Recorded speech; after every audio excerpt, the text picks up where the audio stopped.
Aš minučių panašiai, ten daugiau mažiau pasidalinam ir pasidalink. Ir paskui dėl laiko klausimam truputį ir tada kažkaip. Tai prašom, ačiū. Gerai. Tai sveiki, mano vardas Vilma, aš esu alkoholikė. Sveiki, Tai ačiū už kantrybę ir ačiū už pagalbą. Ir Agnė, kad pakvietė mane čia. Ir truputį apie save papasakosiu. Tai mano blaivės data yra 2012 metų gegužės 27. Tai vat nesenai atšvenčiau savo 12 metų blaivės jubiliejų. Tai turbūt šitie metai bus apie 12 žingsnių. Patinka mąstyti. Ir aš lankau grupės Vilniuje. Mano šiaip namų grupė yra jaunimo, nes aš išblaivėjau gana jauna, man buvo 24 metai. Ir paskui pradėjau lankyti tą grupę ir likau joje. Ir taip pat aš lankau moterų grupę, tada anglų grupės lankau Vilniuje. Ir aš vieną dieną suvokiau, man patinka kažkokios nišinės grupės. Jaunimo, moterų, anglų. Ir taip pat turiu globėją. Mano globėjos vardas Irma yra. Ir mes prieš 5-6 metus, atrodo, susitikome kartu, praėjom žingsniais. Ir aš iki šiol palaikau kontaktą su ja, paskambinu vieną kartą per savaitę, tiesiog pasipasakoti, kaip gyvenu. Ir šiaip man tas yra svarbu, nes jeigu jaučiu, kad nenori skambinti ir nenori pasakoti, tai reiškia, kažkas vyksta. Taip, ir gal pradėsiu nuo pat pradžių.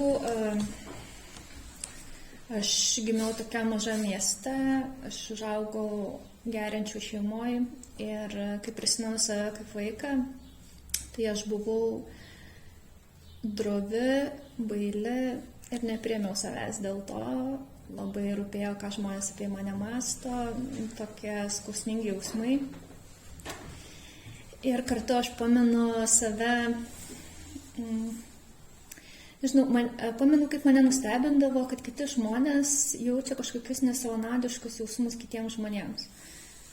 Turiu tokį prisiminimą, mes su pusseserė žiūrėjom kažkokį serialą ir jinai sako man, ar tu norėtum, kad tie žmonės būtų tavo tėvai iš to serialo? Aš sakau, tai aišku.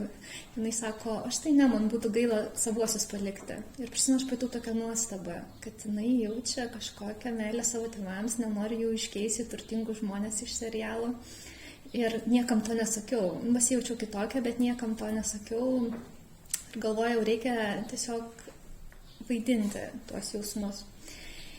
Ir pirmą kartą paragavau alkoholio, kai man buvo 12 metų, buvau 6 klasėje ir tiesiog buvo smalsu pabandyti, nes aš prieš tai rūkyti išbandžiau ir galvojau, pažiūrėsiu, ką reiškia alkoholis. Ir kai apsvaigau, mane labai nustebino jausmas, kuris kilo manyje, nes nežinau, man atrodo, kad tai buvo atsipalaidavimo jausmas, aš negalvoju, kad taip galima jaustis apskritai, nes aš pajutau, kad galiu būti savim, kad man nesunku būti savim, pajutau, kad aš myliu savo pusseserę, su kuria mes suplanavom visą šitą ir pajutau, kad man linksma ir po to, kai išsiblaiviau, kilo kaltės jausmas, nes, kaip minėjau, mano šeimoje buvo geriama ir aš prisiekiau, kad niekada nebegersiu daugiau. Ir nepaisant to, prasidėjo mano istorija alkoholikės. Aš nežinau, ar dažnai, ar retai, bet aš dalyvaudavau įvairiose vakarėliuose savo bendramžiais ir aš gerdavau daug tam, kad galėčiau pajusti bendrumo jausmą, tiesiog pritapti prie savo bendramžių. Nes tuo metu paauglystėje vertybė numeris 1 tai yra turėti draugų. Ir man nebuvo taip svarbu, kokiam priemonėm tai pasieksiu. Ir pirmą kartą pavartojau pavojingai alkoholio, kai man buvo gal 16 metų ir Dievas man padovanojo prisiminimą, ką tai reiškia prarasti kontrolę, nes aš pamenu, jog mes gėrėm kažką stipraus ir aš pajutau, kad jau esu girta ir dar pagalvoju, jau viskas, jau esu girta, jau esu tinkamai būsenoj, Bet viduje buvo kažkokia jėga, kuri mane vertė tiesiog gerti toliau. Ir toks jausmas buvo, kad stebiu lik ir save iš šono ir aš geriu toliau ir tada viskas aptemsta ir aš prarandu sąmonę ir atsibudau ryte. Ir kadangi aš būdavau tokia susikaušusi, mane išgąsdino tas dalykas, kad aš neprisimenu dalies to vakaro. Man buvo gėda dėl to ir man išgąsdino tas jausmas, kad negalėjau nustoti gerti. Ir tada aš padariau savo pirmą pertrauką. Aš nusprendžiau, kad man reikia nutraukti santykius su tais draugais, su kuriais aš geriau. Mano toks buvo sprendimas, atsakymas į tą išgąstį. Ir aš tada stipriai mokiausi ir turėjau ambicijų daug pasiekti gyvenime ir išstojau mokytis ir aš pasirinkau mokytis mediciną. Aš šiaip nemėgstu medicinos, man kraujas nepatinka ir šiaip nemėgstu, bet aš pasirinkau dėl to, kad man patiko prestižas, kurį sukuria tas dalykas, kai tu pasakai kitiems žmonėms, kad tu studijuoji ir planuoji būti gydytoja. Ir aš pradėjau studijuoti blaiviai, vis dar viską dariau blaiviai. Buvo sunku, kaip ir natūralu, medikams studijuoti yra sunku, bet kadangi aš tai dariau blaiviai, galiausiai nepakėliau viso to krūvio ir aš spontaniškai mečiau studijas, persau lengvesnę specialybę ir pradėjau vėl gerti. Ir tada viskas vyko gana greitai, nes aš jau nebekreipdavau dėmesio, kad kiekvieną kartą gerdama prarandu kontrolę, turiuomenį nesuvaldau išgeriamo alkoholio kiekio. Man buvo įprasta, kad aš prarandu sąmonę, atsibundu ryte, grįžtu namo. Kol vieną kartą apsinuodijau stipriai gan ir po to mane porą mėnesių tiesiog pykino užuodus alkoholio kvapą. Ir buvo tada nesunku atsisakyti gerti ir aš padariau savo pažadą, kad noriu visiškai gyventi blaiviai, visiškai sustoti. Ir aš padariau tą pasiryžimą ir nepaisant to 2 metus aš užgernėdavau vis iš naujo. Ir dvasiškai viskas pradėjo labai tempti. Pastebėjau, kad mano baimė sustiprėjo, pradėjau vengti išeiti iš namų. Pradėjau vengti, aš tuo metu dar studijavau, bet mano kažkaip tie dalykai, man šiaip patiko mokytis. Ir pradėjau vengti eiti paskaitas arba kažką labiau patirti ties darbais, kurie man patiko. Ir kažkaip pradėjo man tokia neviltis apimti, įkyrios mintis, kad man reikėtų nusižudyti, aš nemėgdavau būti viena, aš jaučiau, kad kažkur degraduoju. Ir vienintelis šviesulys, kuris man prašviesindavo gyvenimo, tai buvo tiesiog susitikti su draugiam ir išgerti. Ir maždaug tai savo paskutiniais gerimo metais, tokiai būsenai, aš susipažinau su moteriam, kuri buvo naminio alkoholikų narė ir jinai pakvietė mane į grupę. Ir aš nežinau, kodėl aš atėjau į grupę su ją. Ir jinai man pasakė, kad tau reikėtų visiškai nustoti gerti ir jeigu matysi, kad bus sunku, ateik į naminio alkoholikų grupę. Ir pradžioje man atrodė, kad aš prisimenu savo mąstymą, man kažkaip atrodė, kokia baisi klaida, kad aš taip pasileidau, kad tiek daug išgėriau, viskas, daugiau taip nebedarysiu. Ir kadangi jau daugiau taip nebedarysiu, tai ką man vaikščioti į naminius alkoholikus. Ir aš kurį laiką tiesiog gyvenau blaiviai, bet kažkaip įstrigo tie moterų žodžiai galvoje ir pastebėjau, kad man darosi sunku.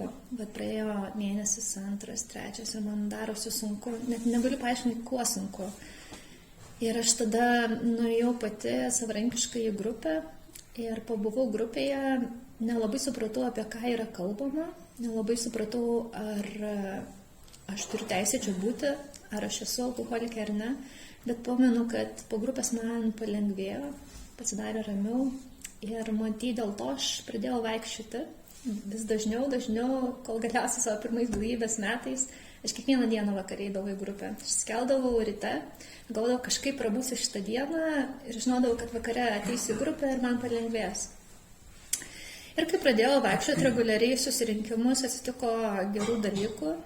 Tai pirmas dalykas, kad aš pradėjau susitapatinti su kitais grupės nariais ir pradėjau atsiminti jų veidus.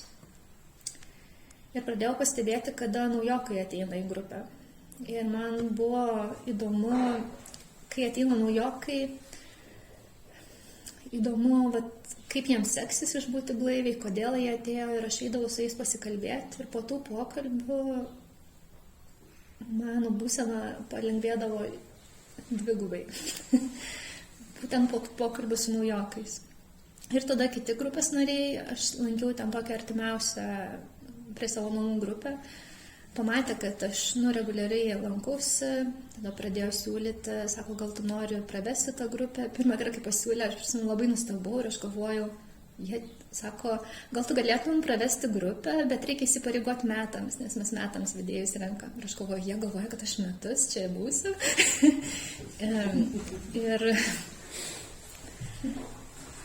Ir aš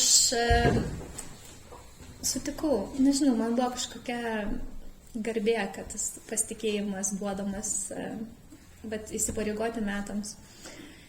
Ir tada, kai jau pradėjau tarnauti, tai tas blaivėjimas irgi labai greitai pradėjo vykti. Aš pradėjau važinėti į stovyklas, tada daugiau merginų mano amžiaus atėjo, mes tokią kaip ir draugų grupelę sudarėm ir planuodavom, kokius surinkimus eisim, laisvalaikį leisdavom kartu.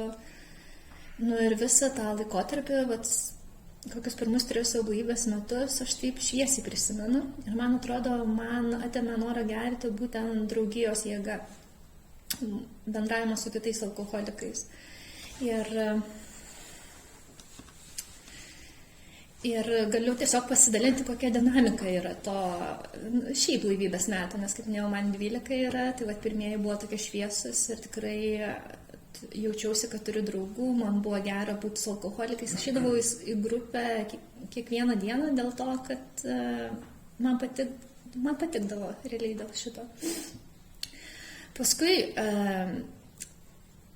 kas įvyko, tai kad pradėjau jausti realybę savo gyvenimo, nes aš, pavyzdžiui, niekada neturėjau darbo. Mane išlaikė tėvai arba iš pašalpų gyvenau. Ir aš pradėjau jausti realybę, kad nebegaliu to daryti, man reikia susirasti darbą. Ir aš susiradau savo darbą, kur reikėdavo man keltis 6 dienas per savaitę 6 valandą ryto. Ką normaliai žmonės daro, šiaip normalus žmonių gyvenimas. Ir man buvo taip sunku tą priimti, tą tokią realybę, aš jaučiau apmaudą nuolatinę, kad aš turiu taip anksti keltis ir kad niekur negaliu susiplanuoti savaitgaliu, kad reikia į tą darbą. Ir tada aš dar gyvenau tokiam bute, sovietiniam bute su dar keliom merginom ir mes pykdavomės tarpusavy. Ir atrodo, jau viskas įsiaiškinu ir vėl įsižeidžiu dėl kažko ir vėl pradėjom pyktis. Ir tarkim, aš jaučiau, kad norėčiau kažko daugiau pasiekti savo gyvenime, bet mane valdo baimės, netikiu, kad pavyks. Žodžiu, ta būsena kažkaip vis sunkėjo, bet tie draugai, kuriuos taip entuziastingai radau anonimis alkoholikose, tos draugystės pradėjo trukinėti. Ir žodžiu, buvo toks kaip ir pavojingas laikotarpis, nes aš pradėjau rečiau vaikščioti grupės. Man atrodė, kad jau AA nebeturiu atsakymų man. Ir gal ir būčiau išėjusi, bet kas įvyko, kad grupėje, kurią ėjau, vienas narys pradėjo eiti 12 žingsnių programą. Jis pradėjo skaityti Anoninio alkoholiko didžiąją knygą su globėju ir jis kažkaip pradėjo keistis. Pasidarė kažkoks laimingas. Aš mačiau, nes aš jį pažinojau prieš tai. Jis pasidarė kažkoks laimingas, pradėjo kitaip dalintis ir jis mane kiekvieną kartą parveždavo iš grupės namo. Ir man atrodo, kad ir pasakodavo, ką daro su globėju, kaip eina žingsniais, kaip galvojau prieš tai taip, dabar mąstau taip ir nežinau. Man atrodo, jisai tiesiog paruošė mane, kad aš užsinorėčiau turėti tai, ką jisai turi. Ir tada aš užsinorėjau, kad man reikia globėjos. Ir pradėjau darytis Vilniaus grupėse, tiesiog moterų, kurios galėtų mane globoti ir neradau. Man atrodo, kad kažkaip nebuvo, kad kažkuri man būtų patraukli. Ir kaip juokingai gavosi, kad aš vis tiek ėjau į grupę su tą viltimi.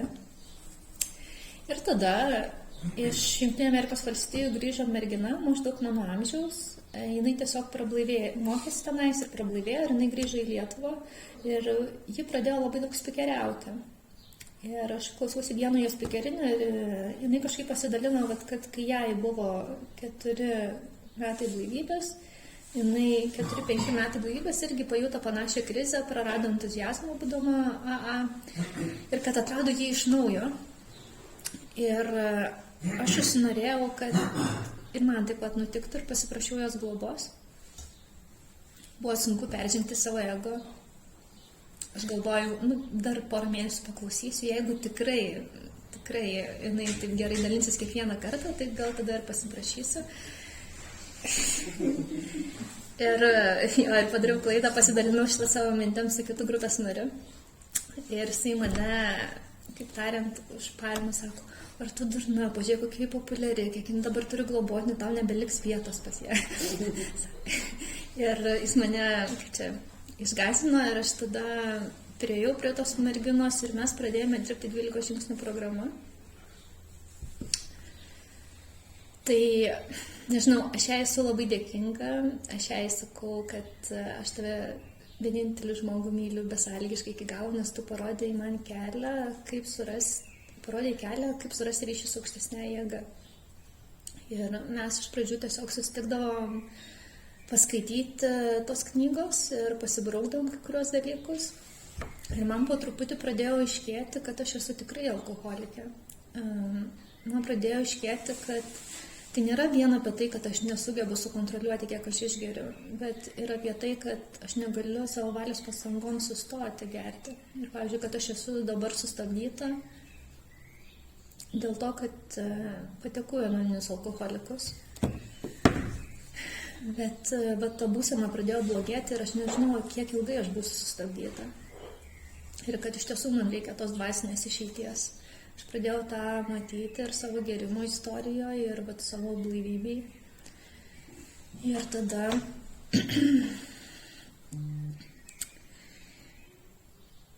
ir tada galiu pasidalinti kažkokiais įspūdžiais iš kiekvieno to žingsnio. Prisimenu, mes, kai skaitėme apie 2 žingsnį, kuris sako, kad įsitikinau, kad tik aukštesnė jėga gali grąžinti man sveiką mąstymą. Aš tuo metu, kai ėjau žingsniais, ieškojau darbo to naujo, kuris man būtų palankesnis.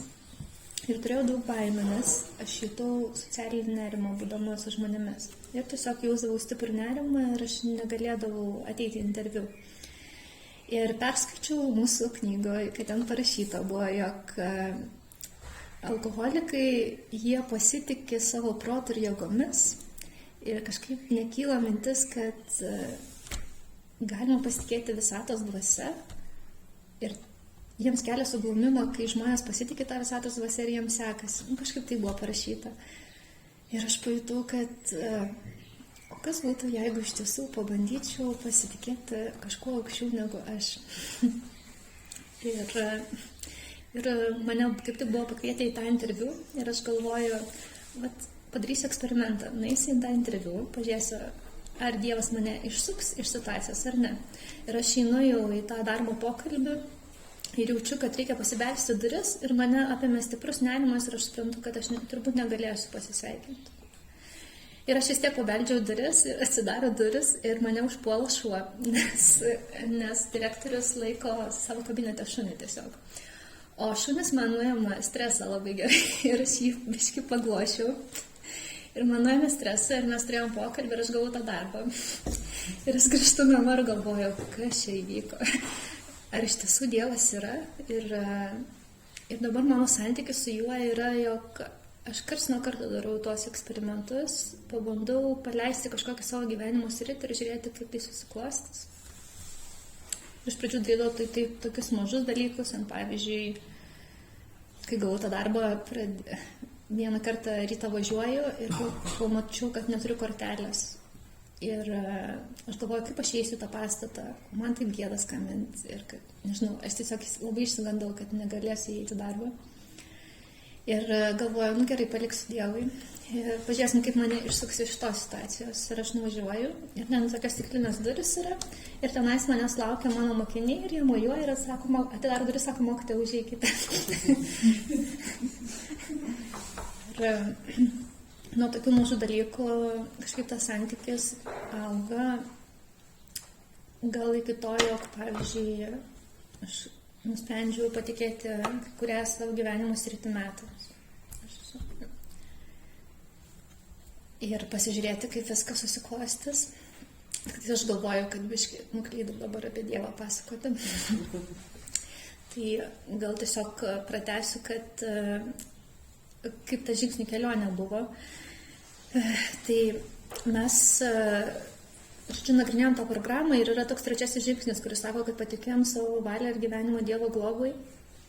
Ir prisimenu, aš skaičiau pastraipą apie tą patikėjimą ir ten labai kažkaip parašyta grandioziškai, kad Dievas yra mūsų darbdavys, mes esame jo darbuotojai, kad jis yra tėvas, mes jo vaikai, kad jis režisierius, o mes aktoriai.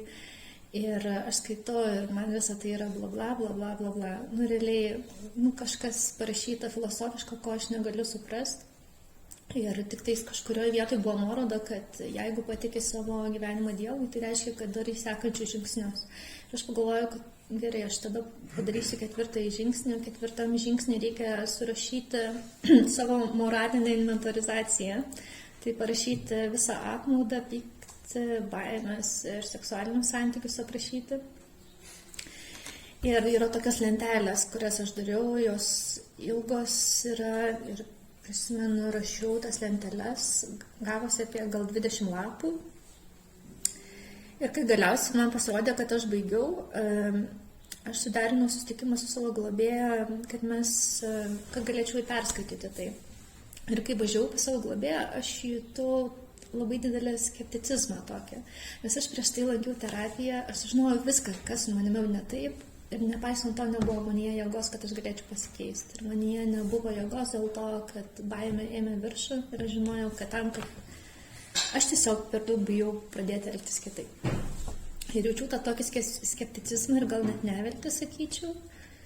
Ir nepaisant to, susitikau su globėja ir mes pradėjom skaityti žingsnius.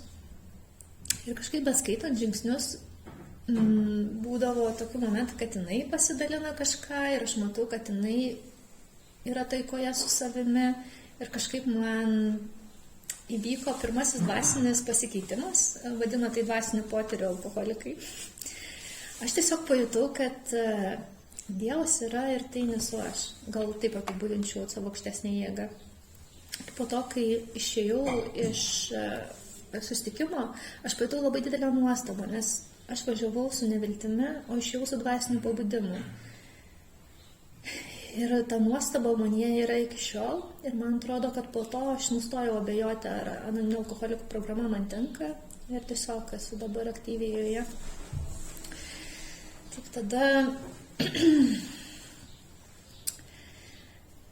kai 6-7 žingsnis apie būdo trūkumus, buvo toks metas, jau praėjau žingsnius, kai aš skambindavau globėjai kiekvieną vakarą ir aš skųsdavausi kažko apie save. Ir taip, kažkuo vis nepatenkintas, arba gyvenimu, arba savim, arba gyvenimu, arba savim. Ir ilgai tai truko, nežinau, atrodė visą amžinybę, man atrodo, kokius metus. Ir gal galiausiai paskambinau vieną vakarą, aš supratau, kad viskas išnekėjau. Jau viskas išėjo. Ir tada prasidėjo mano 7 žingsnis, kai realiai pradėjau keisti savo būdo trūkumus. Ir jis įdomiai buvo, pavyzdžiui,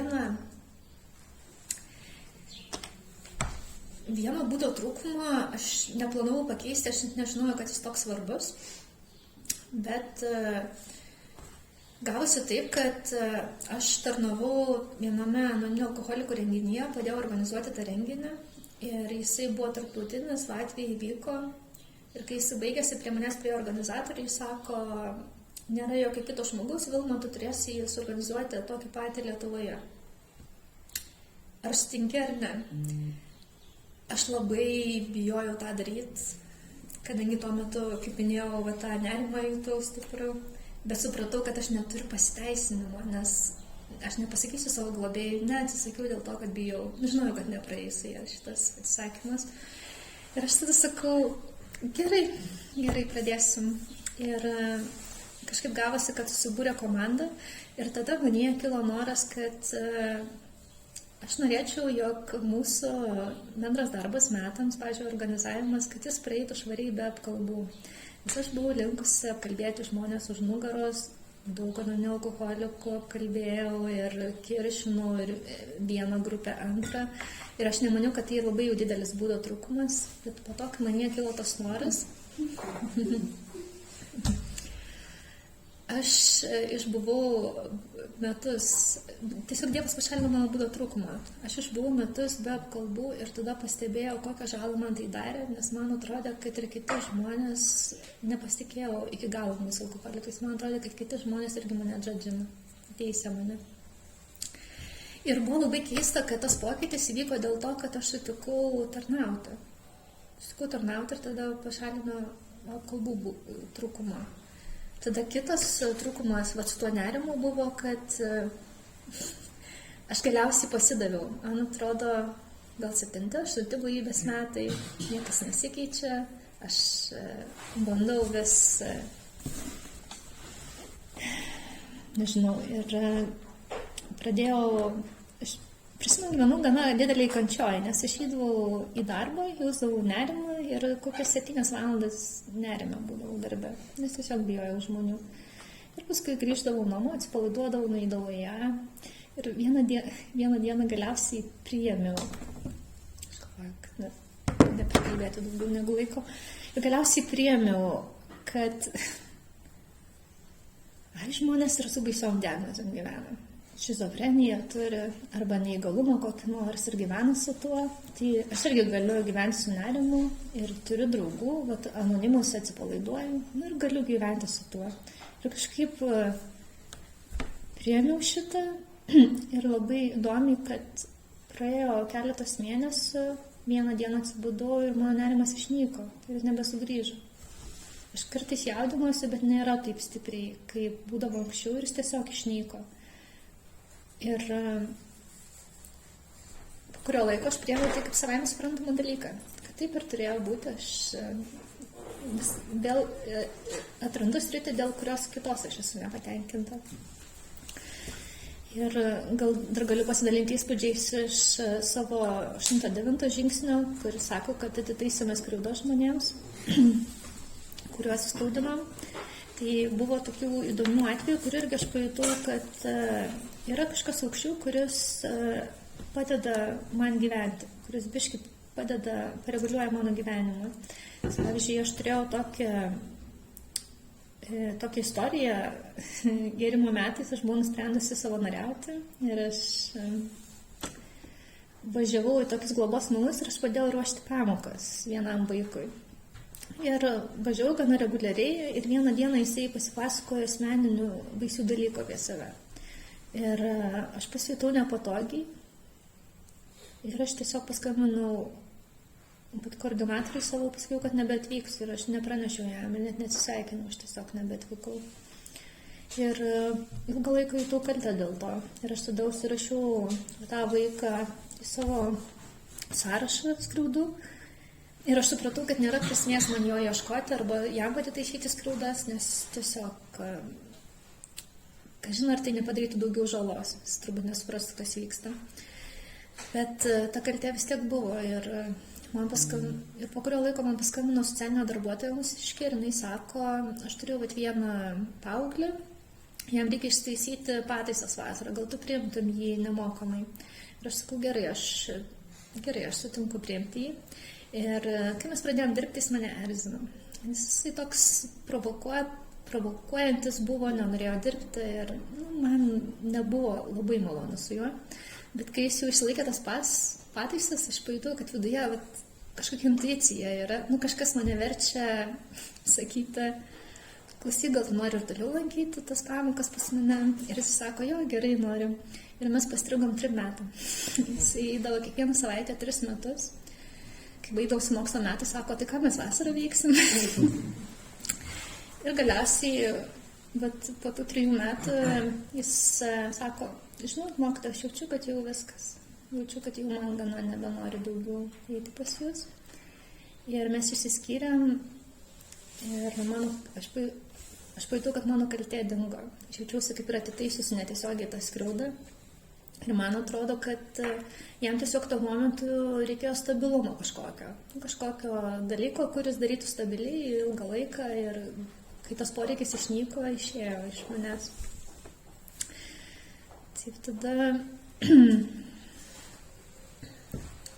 Jo, aš įdomesnių finansinių žalų turėjau savo broliui, buvo pasiskolinus pinigų, kurių negalėjau, net negalvojau, kad man reikės grąžinti, nes jis mano brolis, tai koks čia skirtumas, čia, nežinau. Ir man dar, prisimenu, globėjai sakau, jeigu aš grąžinsiu tas pinigus, jisai greičiausiai juos pragers. Ir jinai man sako, ne tavo reikalas, ką jisai daro su tais pinigais, jie yra jo. Ir aš sakau, bet kuriuo atveju aš neturiu jų, nes aš tuo metu neturėjau darbo. Ir kažkaip, kai jau pasiryžau, kad man reikės atitaisyti šitą žalą, man tiesiog Sodra pervedė kažkokius pinigus, kuriuos aš buvau pamiršus pasimti ir pervedė maždaug tą sumą, kurią turėčiau broliui atiduoti. Ir aš grąžinau broliui ir prisimenu pasakoju vienamą nariui apie šitą, kaip čia viskas sutapo ir jis sako, oi, neperdėk, sako, čia nesureikšmink, kaip jis sako, nesureikšmink, čia tiesiog gal, žodžiu, kad nebūtų tos puikybės, kad čia man taip viskas puikiai einasi. Ir šiaip iš pačių sunkiausių atitaisimų, tai yra atitaisimai, kuriuos reikia daryti reguliariai su artimaisiais žmonėmis. Ir, pavyzdžiui, vienas iš jų yra mano tėvai ir mano šiaip giminaičiai, kuriuos aš žiūrėjau kaip į žemesnius už save. Nežinau kodėl. Man atrodė, kad jie kvailesni, mažiau išsilavinę ir kad neverti mano dėmesio. Kažkaip taip galvojau. Ir esmė, kad aš nejutau emocinio kontakto su jais. Ir nesenai išgirdau, kad šitas žingsnis yra apie meilę. 9 žingsnis yra apie meilę. Ir įdomu stebėti, kad aš susirašiau, ką aš turėčiau daryti su mama. Tarkim, paskambinti 1 kartą per savaitę, pasveikinti su gimtadieniu, pasakyti, kad pasiilgau, pasakyti, kad myliu. Ir kas yra gal natūralu dukroms taip elgtis, bet man, pavyzdžiui, reikėjo susirašyti ir laikyti šitų instrukcijų. Ir po kurio laiko, gal ne tai, kad po kurio laiko, bet aš turėjau netekti praeitais metais, mano tėtis mirė, mama liko viena gyventi ir aš labiau pradėjau ją rūpintis ir pradėjau jausti, kad man jie gimsta meilė. Aš pradedu jausti šitą jausmą savo mamai ir kai galvoju ir kai kalbuosi su ją, jisai gimsta manyje. Tai aš labai jaučiu išmintį tos anoniminių alkoholikų programos, kad tas pokytis įvyksta per veiksmą, o ne per išmąstymą arba išjautimą kažko, bet tiesiog per veiksmą.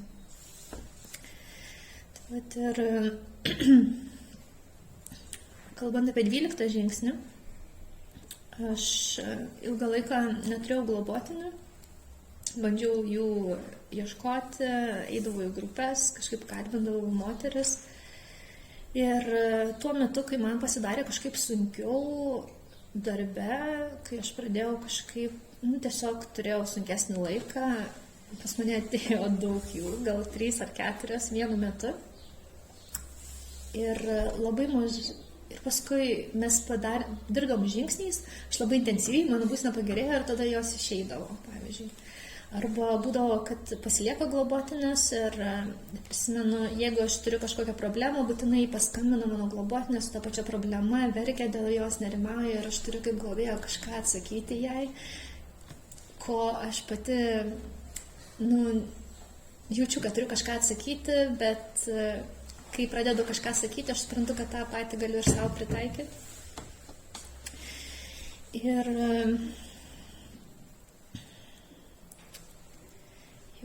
Ir gal dar apie taikymo nuostatų visame savo gyvenime, nes 12 žingsnis sako, kad taikymo nuostatų šitame savo gyvenime, visame gyvenime.